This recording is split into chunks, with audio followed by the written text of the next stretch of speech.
आज हम पढ़ेंगे भारत छोड़ो आंदोलन। 30 मार्च 1942 को सर स्टेफोर्ड क्रिप्स ने यह संकेत दिया था कि यदि भारतीय नेताओं से बातचीत असफल हो गई तो ब्रिटिश सरकार भारतीय गतिरोध को दूर करने के लिए और कोई बातचीत नहीं करेगी। क्योंकि क्रिप्स मिशन अब असफल हो चुका था, अतः भारतीयों के समक्ष स्वतंत्रता प्राप्ति के लिए आंदोलन के अतिरिक्त और कोई विकल्प नहीं था। इसलिए कांग्रेस को विवश होकर भारत छोड़ो आंदोलन चलाना पड़ा। किंतु केवल क्रिप्स मिशन की असफलता ही इस आंदोलन का मूल कारण नहीं थी।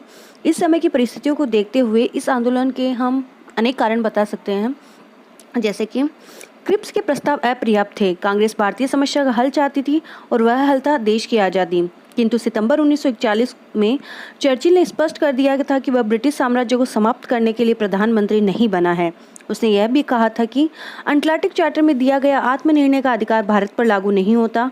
अतः क्रिप्स मिशन की असफलता के बाद तो भारतीयों को विश्वास हो गया कि क्रिप्स को चीन और अमेरिका के दबाव के कारण भेजा गया था और चर्चिल भारतीयों को वास्तविक शक्ति देना ही नहीं चाहता है। अतः लोगों में निराशा फैल गई, किंतु लोगों की स्वतंत्रता प्राप्ति की लालसा और भी अधिक तीव्र हो उठी। भारत पर जापान के आक्रमण का भय दिन प्रतिदिन बढ़ता जा रहा था। यद्यपि भारतीयों की इंग्लैंड के प्रति कोई सहानुभूति नहीं थी, लेकिन उनकी दृष्टि में जापान भी इंग्लैंड से कम साम्राज्यवादी नहीं था। तीसरा कारण था कि बर्मा पर जापान का आक्रमण होने के बाद वहां से जो भारतीय शरणार्थी आ रहे थे, उन्होंने अपनी दुख भरी कहानियां यहाँ आकर सुनाई। भारतीय शरणार्थियों से ऐसा व्यवहार किया जाता था जैसे वे किसी घटिया जाति के हों। भारतीय और यूरोपियन शरणार्थियों के व्यवहार में भेदभावपूर्ण नीति के कारण ही अंग्रेजों के प्रति अविश्वास और अधिक बढ़ता गया। क्योंकि भारतीयों को जब लाया जाता था उस मार्ग में और अंग्रेजों को लाने के लिए दो अलग अलग मार्गों को बनाया गया। अंग्रेजों के मार्ग सुविधा युक्त थे, वहीं भारतीयों के मार्ग बहुत ही हीन और कष्टदायी थे। इस समय युद्ध के कारण बहुत सी आवश्यक वस्तुएं उपलब्ध नहीं हो पा रही थी और वस्तुओं के दाम बढ़ते जा रहे थे। लोगों का कागज के नोटों से विश्वास उठता जा रहा था। मध्यम वर्ग में सरकार के प्रति अविश्वास अधिक उत्पन्न हो गया था। इसके अलावा सिंगापुर, मलाया और बर्मा में अंग्रेजों की हार से गांधी जी को यह विश्वास हो गया था कि अंग्रेज भारत की रक्षा करने में असमर्थ है। गांधी जी का यह भी विश्वास था कि यदि अंग्रेज भारत में रहेंगे तो जापान भारत पर आक्रमण अवश्य करेगा और यदि अंग्रेज भारत छोड़ देंगे तो शायद जापानियों का आक्रमण न हो। इसलिए गांधी जी ने अंग्रेजों को भारत से निकल जाने को कहा। उन्होंने 5 जुलाई 1942 के रिजन पत्र में लिखा, अंग्रेजों, भारत को जापान के लिए मत छोड़ो, बल्कि भारत को भारतीयों के लिए ही व्यवस्थित रूप में छोड़ जाओ।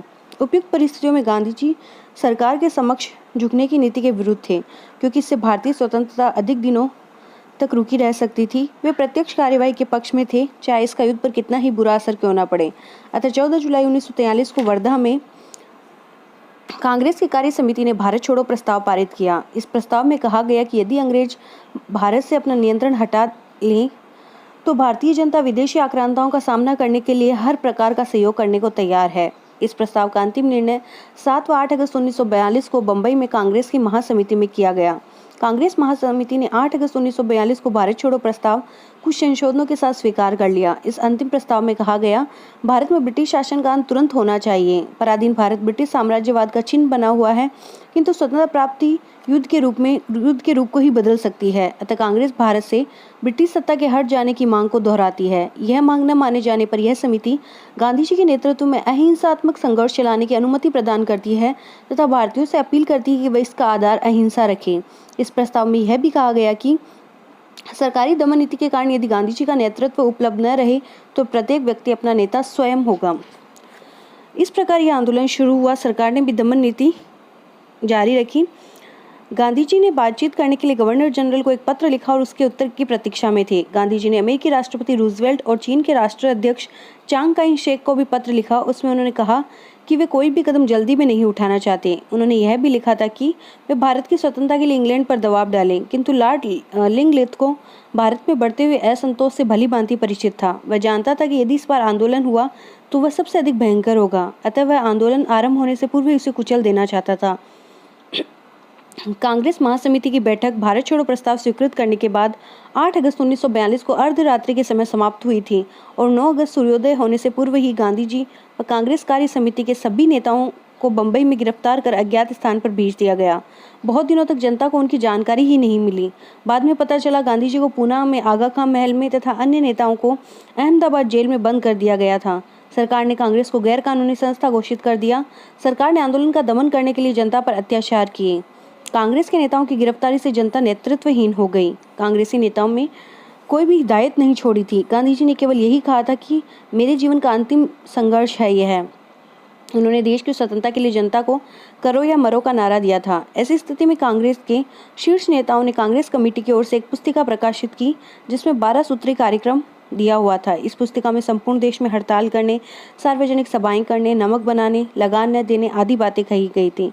इस पुस्तिका में अहिंसात्मक आंदोलन पर विशेष बल दिया गया था। अगर हम 1942 के आंदोलन के स्वरूप की बात करें तो 1942 के आंदोलन की कोई तैयारी नहीं की गई थी और न ही आंदोलन के संचालन की रूपरेखा तैयार की गई थी। यह एक स्वाभाविक जन आंदोलन था जो मुख्यतः विद्यार्थियों, किसानों और निम्न मध्यम वर्ग तक सीमित रहा। श्रमिकों ने इस आंदोलन में बहुत कम भाग लिया। भारत छोड़ो आंदोलन 4 अवस्थाओं से होकर गुजरता है। इस आंदोलन की पहली अवस्था है 9 अगस्त 1942 से लेकर 3-4 दिन तक चली। इस अवस्था में हड़तालें, प्रदर्शन, जुलूस आदि निकाले गए। सरकार ने शांतिपूर्ण आंदोलन को कुचलने के लिए लोगों पर अत्याचार किए। 11 अगस्त 1942 को पुलिस ने दोपहर के 2:30 बजे तक बंबई में 13 बार गोलियां चलाई जिसमें कई लोग मारे गए और अनेक जख्मी हुए, जिसमें औरतें और बच्चे भी शामिल थे। इससे लोगों में सरकार के विरुद्ध आग भड़क उठी और वे हिंसा पर उतर आए। इसके बाद आंदोलन की दूसरी अवस्था शुरू होती है। दूसरी अवस्था में लोगों ने म्यूनिसिपल भवनों, सरकारी इमारतों तथा संपत्ति पर आक्रमण किए। रेलवे स्टेशन, डाकखाने और पुलिस स्टेशनों पर आक्रमण कर उनमें आग लगा दी, रेल की पटरियां उखाड़ दी और तार की लाइनों को काट दिया। पूर्वी उत्तर प्रदेश में आंदोलन अत्यधिक प्रभावशाली रहा। बलिया जिले में अंग्रेजों का राज्य प्राय समाप्ति हो गया था। अस्थायी सरकार स्थापित कर ली गई। आंदोलन को दबाने के लिए सेना बुला ली गई। इस सेना ने लोगों पर अमानवीय अत्याचार किए।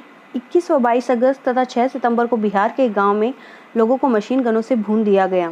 तीसरी अवस्था जो है वो सितंबर 1942 के मध्य से प्रारंभ होती है। इसमें लोगों ने पुलिस व सेना के अत्याचारों से परेशान होकर सरकारी संपत्ति, अधिकारी और संचार साधनों पर हथियारों सहित आक्रमण किए। बम्बई, उत्तर प्रदेश, मध्य प्रांतों के कुछ स्थानों पर जनता द्वारा बम भी फेंके गए। यह स्थिति फरवरी 1943 तक चलती रही। इसके बाद आंदोलन को कुचल दिया गया। अगर हम चौथी अवस्था की बात करें तो यह आंदोलन बहुत ही धीमी गति से 9 मई 1944 तक चला। गांधी जी को छोड़ दिया गया। लोगों ने तिलक दिवस और स्वतंत्रता दिवस मनाए। इस आंदोलन में जयप्रकाश नारायण और अरुणा आसफ अली खान ने सराहनीय कार्य किए। वो भूमिगत रहकर उन्होंने आंदोलन का संचालन किया। किसानों और विद्यार्थियों का भी महत्वपूर्ण योगदान रहा। इस आंदोलन के प्रति अन्य दलों के रवैये की बात करें तो कांग्रेस को छोड़कर अन्य किसी भी दल ने इस आंदोलन में भाग नहीं लिया। साम्यवादी दल की नीति तो रूस के कार्यकलापों से प्रभावित होती रही। जब द्वितीय विश्व युद्ध आरंभ हुआ तो उन्होंने युद्ध को साम्राज्यवादी बताया कि जब रूस पर जर्मनी का आक्रमण हुआ और रूस इंग्लैंड के साथ मिल गया तब उन्होंने इस युद्ध में जनता का युद्ध कहकर युद्ध में शामिल होना शुरू कर दिया। इस प्रकार साम्यवादी दल ने अंतर्राष्ट्रीय समस्याओं से प्रभावित होकर राष्ट्रीय समस्याओं के प्रति अपना दृष्टिकोण शीघ्र बदल दिया और उन्होंने लोगों को अंग्रेजों की सहायता करने के लिए कहा। साम्यवादियों ने भारत छोड़ो आंदोलन की निंदा की। मुस्लिम लीग के सर्वे सर्वा जिन्ना इस आंदोलन को अत्यंत खतरनाक बताते हुए मुसलमानों को इसमें भाग न लेने की उन्होंने शुरुआत से ही अपील की थी। इतना ही नहीं, इस समय जबकि कांग्रेस के प्रमुख नेता जेल में थे, मुस्लिम लीग ने उनकी अनुपस्थिति का लाभ उठाकर अंग्रेजों से सांठगांठ करना आरंभ कर दिया। हिंदू महासभा के प्रधान वीर सावरकर ने यद्यपि सरकार की कटु आलोचना की लेकिन हिंदुओं को इस आंदोलन में भाग न लेने को कहा। उदारवादियों के नेता सर तेज बहादुर स्प्रू ने कांग्रेस के प्रस्ताव को अनीतिपूर्ण और असामयिक बताया। एंग्लो इंडियन जाति के प्रवक्ता एंथोनी ने आंदोलन का विरोध करते हुए कहा कि अंग्रेजों से अपना पुराना बदला चुकाने के लिए भारत को धुरी राष्ट्रों के हाथों बेचना ठीक नहीं होगा। हरिजन नेता डॉक्टर अम्बेडकर, भारतीय ईसाइयों तथा अकाली दल ने भी आंदोलन का विरोध किया। इस प्रकार यह आंदोलन मुख्यतः कांग्रेस संस्था का ही था क्योंकि बाकी सभी दलों ने इसका विरोध किया, पर जन सामान्य ने इसमें अपनी तरफ से पूर्ण योगदान दिया। अगर हम आंदोलन के महत्व और परिणाम की बात करें तो यह आंदोलन कोई साधारण आंदोलन नहीं था। कांग्रेसी नेताओं को एकदम जेल में बंद कर देने तथा शांत प्रदर्शनकारियों पर अत्यधिक अत्याचार के बाद जनता ने स्व प्रेरणा से आंदोलन चलाया। इस आंदोलन में भाग लेने वाले हजारों व्यक्तियों ने अदम्य साहस व सहनशीलता का परिचय दिया और सैकड़ों लोगों ने अपने जीवन का बलिदान कर दिया। अंग्रेजों ने देश में हिंसा भड़काने की सारी जिम्मेदारी गांधी जी पर डाल दी। गांधी जी ने इसका विरोध करने के लिए 10 फरवरी 1943 से 21 दिन का उपवास आरंभ किया। 13 दिन बाद गांधी जी की हालत खराब होने पर भी सरकार ने उन्हें छोड़ने से इनकार कर दिया। गांधी जी किसी तरह बच गए लेकिन 22 फरवरी 1944 को उनकी धर्मपत्नी कस्तूरबा का जेल में ही निधन हो गया। अंत में जब लॉर्ड वेवेल भारत के गवर्नर जनरल बने तब 6 मई 1944 को उन्हें छोड़ दिया गया। वस्तुतः भारत की स्वतंत्रता प्राप्ति हेतु किए गए आंदोलनों की पुष्प लड़ी में पिरोया जाने वाला यह अंतिम पुष्प था। आंदोलन को दबाने के लिए पुलिस और सेना ने 538 बार गोलियां चलाई जिसमें लगभग 7000 व्यक्ति मारे गए। ये तो सरकारी आंकड़े हैं, और अगर हम गैर सरकारी आंकड़ों की बात करें तो 10,000 से लेकर 40,000 तक लोग मारे गए और 60,259 लोगों को बंदी बनाकर जेल में ठूंस दिया गया।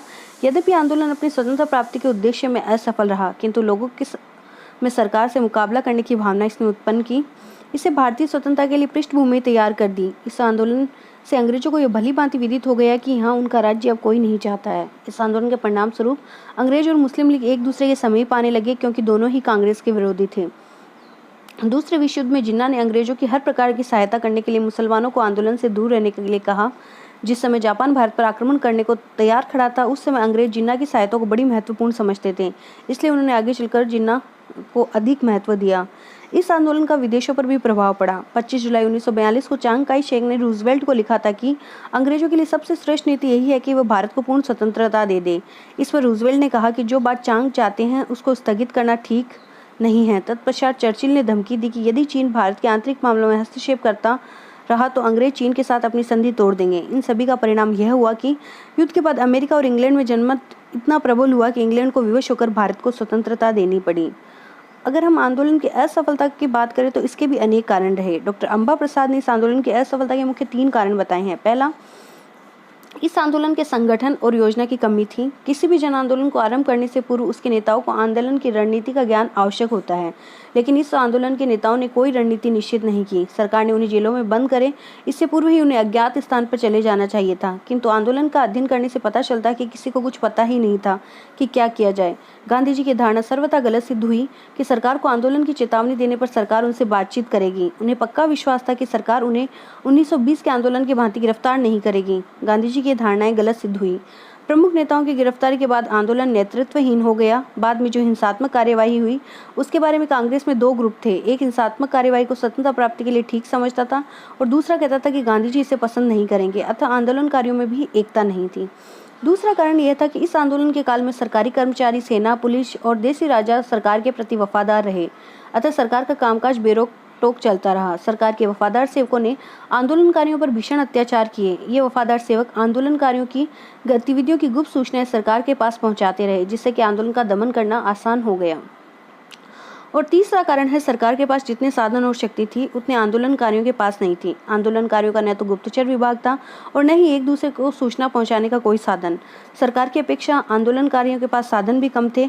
सरकार ने अपने समस्त साधनों को आंदोलन को दबाने में लगा दिया। लोगों पर दिल दहलाने वाले अत्याचार हुए जिनका सामना करना साधारण जनता के लिए कठिन था, अतः आंदोलन इस प्रकार कुचला गया। यद्यपि आंदोलन तत्काल अंग्रेजों को भारत से निकालने में असफल रहा, किंतु भारतीय जनता ने जो बलिदान किए वो व्यर्थ नहीं गए। इस आंदोलन से भारतीय स्वतंत्रता निकट आ गई। सरदार पटेल ने कहा, भारत में ब्रिटिश राज के इतिहास में ऐसा विप्लव कभी नहीं हुआ जैसा पिछले 3 वर्षों में हुआ है। लोगों ने जो प्रतिक्रिया दी है उस पर हमें गर्व है।